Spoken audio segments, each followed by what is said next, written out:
Core economic principles in action.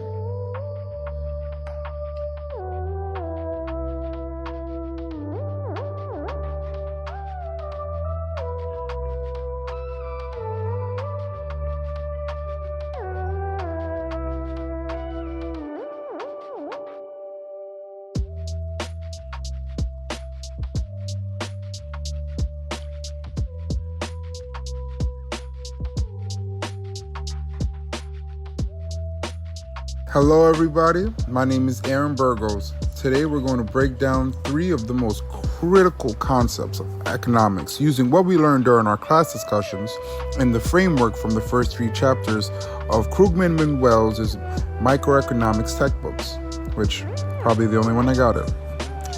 These concepts though will form the foundation for understanding everything from personal decisions to global market skills. I'll connect each principle directly to the models in the slides and illustrate them with relevant current events. Let's begin. I want to start with the circular flow of income. First things first, one person's spending is another person's income. This is the cornerstone of the circular flow model. A fundamental diagram from chapter 2 illustrates how money circulates between households and firms, powering the entire economy. The scenario. It's called the ripple effect. Let's make this concrete. Imagine you decide to spend $100 on a nice dinner at a local restaurant. That $100 is your spending. For the restaurant owner, that $100 is revenue, which is a form of income. The owner uses part of the $100 to pay the server's wages. That wage is the server's income. The server then uses that income to pay their electricity bill. That payment becomes income for the power company and its employees. The restaurant also uses some of your $100 to pay its food supplier, who in turn pays their truck driver, and so on. Your single act of spending doesn't just vanish. It ripples through the economy, generating income for a chain of others. As the chapter 1 slide states, this concept explains recession, a drop of business spending leads to less income, less spending, and further drops in business spending. Post-pandemic consumer spending fuels economic recovery. Look at this graph. From the source, the Wall Street Journal, 2021 and 2023. Why is this concept so important? This concept is vital because it explains the mechanics of booms and recessions, a key theme in Chapter 1's economy-wide interactions.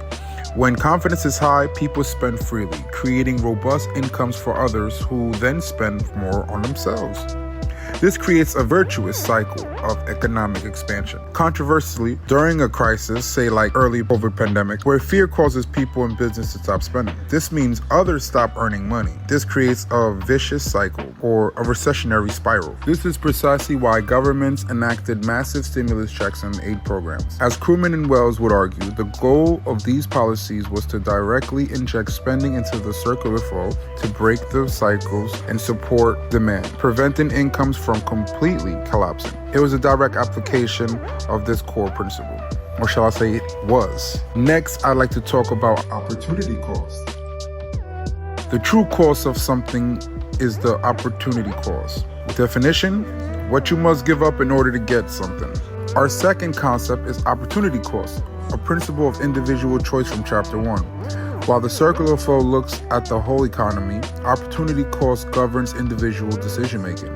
It's the real cost of any choice, defined not just by the money you spend, but by the value of the next best alternative you give up. A realistic example, the costs of college. Let's say you decide to pursue a 4-year university degree. The obvious costs are tuition, books, fees. Let's say $100,000. But the opportunity cost is what you sacrifice by spending those 4 years in school instead of working. And your next best alternative was a job paying $30,000 a year.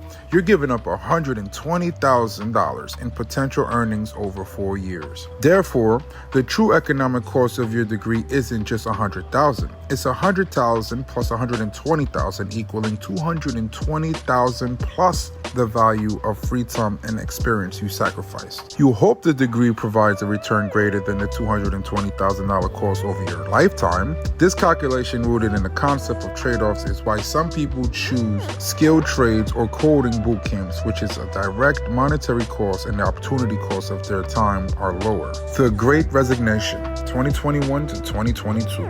Do any of you remember the Great Resignation? The Great Resignation was a concept that exploded into news. During the Great Resignation, millions of workers quit their jobs. Why?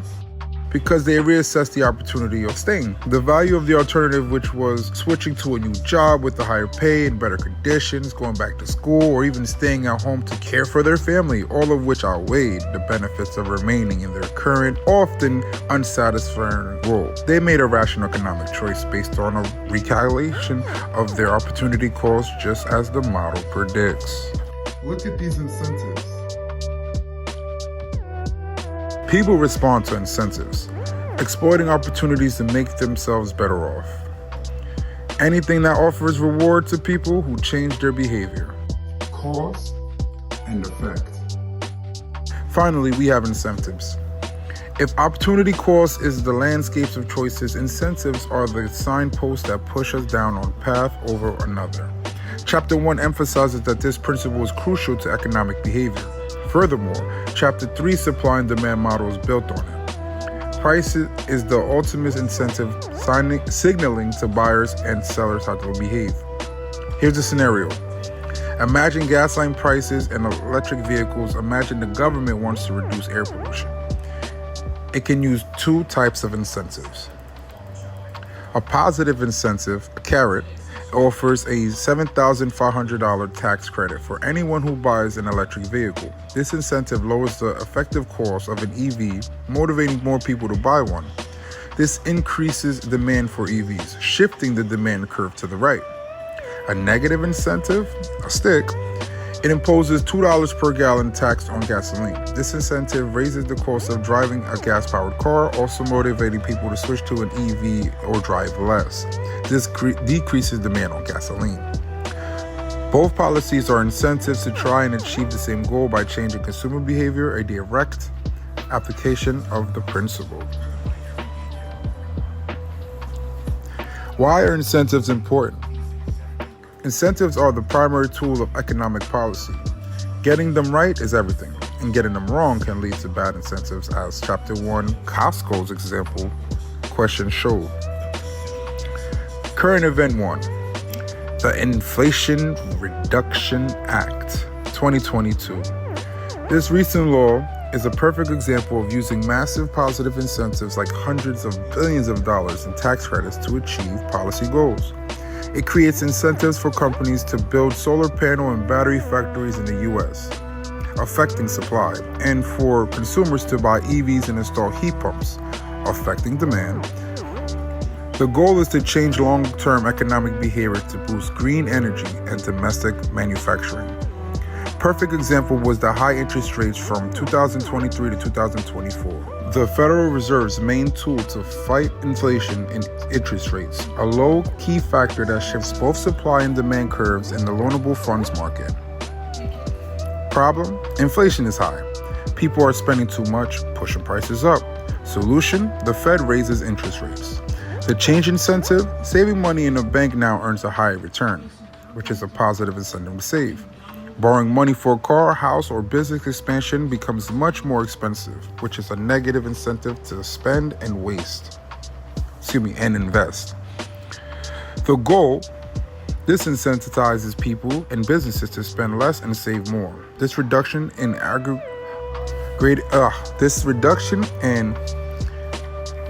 demand is intended to cool down the economy, bring inflation under control.